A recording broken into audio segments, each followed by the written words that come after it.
E aproveito também para deixar aqui, Tutinha, uma mensagem aos seus ouvintes, aos ouvintes da Rádio Jovem Pan, que estão nos acompanhando agora, e a este universo de empresárias e empresários que aqui estão, se mobilizem.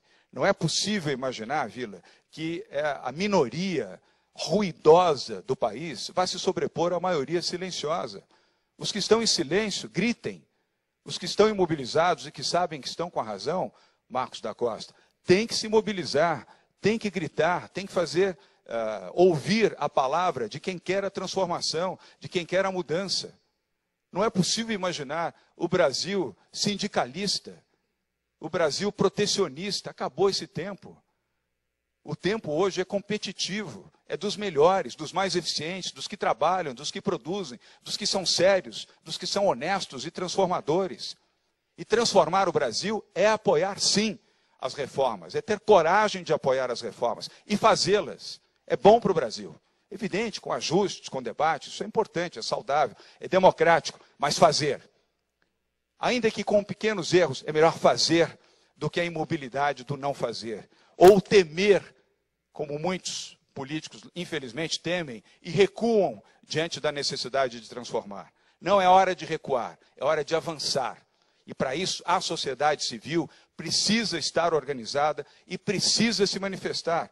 Cláudio, entidades como a que você representa e o Ricardo Asbeck, no plano da construção civil, vários dirigentes aqui que eu vejo que comandam estruturas importantes na área produtiva do país, mobilizem-se, não fiquem calados. E não basta escrever um artigo para o jornal, não, com todo respeito aos jornais e artigos para revistas. É preciso se mobilizar, ir a Brasília, Veloso, conversar, Sidney, abordar parlamentares, deputados, senadores, fazer a pressão legítima da sociedade civil. Não faz sentido, repito, que a maioria silenciosa do país seja sobreposta por uma minoria ruidosa, que, na verdade, quer e defende o passado. O passado passou, e graças a Deus que passou, senão teriam destruído o Brasil.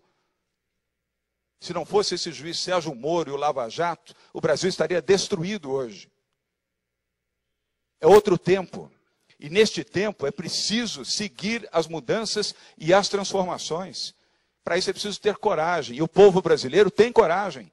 O povo que foi às ruas para pedir o impeachment, que foi às ruas levantando a bandeira verde e amarela brasileira, tem que ter a coragem agora de ir para as ruas defender as reformas. As reformas não vão gerar desemprego, as reformas não vão gerar pobreza, elas vão gerar riqueza e oportunidade de trabalho e de transformação para o Brasil. Este é o fato real. E é isto que temem aqueles que querem manter estruturas arcaicas, envelhecidas, sob controle para determinar quem pode e quem não pode. Quem determina isso é a democracia, é o povo brasileiro, não é sindicalista, não é dirigente partidário. Com todo respeito, não quero desmerecê-los nem desrespeitá-los, mas quem tem que mandar, quem tem que ordenar, quem tem que comandar esse processo é a população brasileira. São as populações das cidades, como bem lembrou aqui o Vila, André Franco Montoro, que foi governador desse estado, dizia com muita propriedade, as pessoas moram nos municípios, não moram no estado, não moram na União. Pois estas pessoas, sobretudo as mais simples e as mais humildes, é que serão as grandes beneficiárias das transformações do país. Governar é, sobretudo, administrar para os mais pobres e os mais humildes.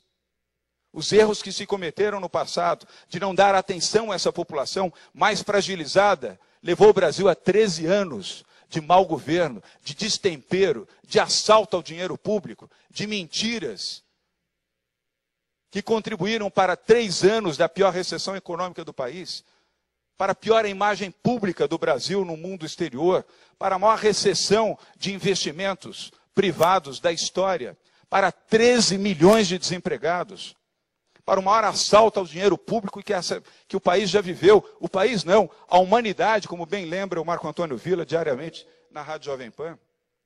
Ora, se nós não tivermos também a capacidade de, nessas reformas e nessas transformações, priorizarmos os mais pobres, os mais humildes, cometeremos o erro que no passado já se cometeu, de permitir que vozes populistas, mentirosas, que querem assaltar a consciência dos mais pobres e dos mais humildes, prometendo o que não podem e o que não farão, Só com esta transformação, só com a verdade e com as posições corajosas é que nós vamos garantir um futuro melhor, como se pretende aqui nesse debate de mitos e fatos da Rádio Jovem Pan. Quero mais uma vez deixar claro que o meu discurso não é discurso de candidato. Eu fui eleito prefeito da maior cidade brasileira, no primeiro turno, fato histórico, em 28 anos de campanhas eleitorais, desde que elas passaram a ter 2 turnos de eleição. Não sou candidato a governador, não sou candidato a presidente, sou candidato a ser um bom prefeito da cidade, Flávio Rocha. Fui eleito para isso e vou cumprir essa missão como tenho cumprido em menos de 120 dias como prefeito da cidade de São Paulo. Mas a mim não me calam. E não adianta vir com críticas da extrema esquerda, extrema isso, extrema aquilo, até porque eu não sou de direita, nem de esquerda, nem de centro. Eu sou brasileiro. Eu quero o bem do meu país. Quero o bem da minha pátria, Gilberto. Quero o bem do meu povo. Sou filho de nordestino, nasci em São Paulo, eu amo essa cidade. Eu quero o bem das pessoas. Para isso, vou usar sim toda a minha força, toda a minha capacidade, toda a minha voz para defender o Brasil. Para defender o Brasil, sobretudo do mal que já acometeu o nosso país e quase nos destruiu. Quase destruiu o sonho de milhões de jovens e milhões de crianças, independentemente de onde vivem, que quase perderam a esperança de que poderiam continuar a viver num país com alguma oportunidade de vida, com alguma oportunidade de decência. E nesse sentido, a minha voz será ouvida sim. Doa quem doer, farei uso dela, muito mais do que como prefeito da cidade de São Paulo, como cidadão e como brasileiro. Muito obrigado, bom dia, um bom seminário para vocês. Obrigado.